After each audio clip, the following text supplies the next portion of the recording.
I'm going to give you 3 reasons why you might want or need to fire your distributor. Now, this can be really hard to do, especially if you have a good relationship with them, but if you're in export for long enough, then at some point you're going to need to know how to do that. So those 3 reasons would be, firstly, something changes in the market conditions, war, changes of the law, sanctions, whatever. Secondly, a breach of contract or poor performance. And the third reason would be a change in your company policy towards that market or conflicts on a personal level with the distribution partner that you have.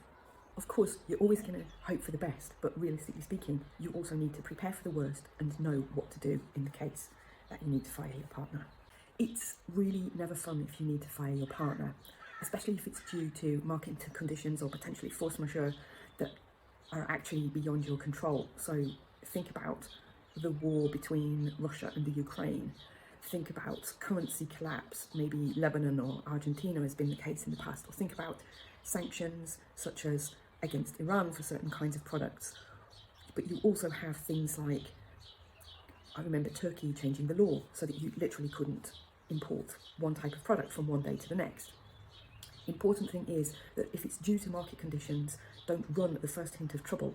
If you have a good relationship with the partner, think very carefully about the timing and make sure that it's a mutual decision. Yes, you might be forced into actually leaving that market, but remember that times change and 5 years down the line, you might want to do something else. If we're talking about poor performance, that could be poor sales, it could be late payments. Think about whether that's because of the market conditions or whether the partner is abusing your good nature.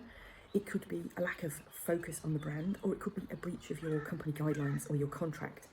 Usually in such cases, you need to see if having discussions and if coaching your partner can bring them up to the standards that you need before you actually make a decision to fire them. It might also be that they agree to making it a mutual decision so that there's no kind of damage to their reputation on the market.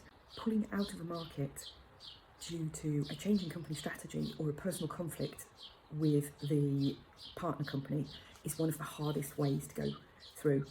If your company decides to pull out completely of a market, the company I worked for did that in Afghanistan, for example, in the 90s, then that's one decision. Or if the partner goes bankrupt, then it's quite a clear situation that you're not going to continue working with that particular person. But if you decide to open a parent company instead of working with a distribution partner, then it can be a really tricky transition. However, the hardest one is if it's due to a personal conflict that you feel is not actually to do with the performance at all, and that needs to be managed really carefully to avoid court cases that can go on for years.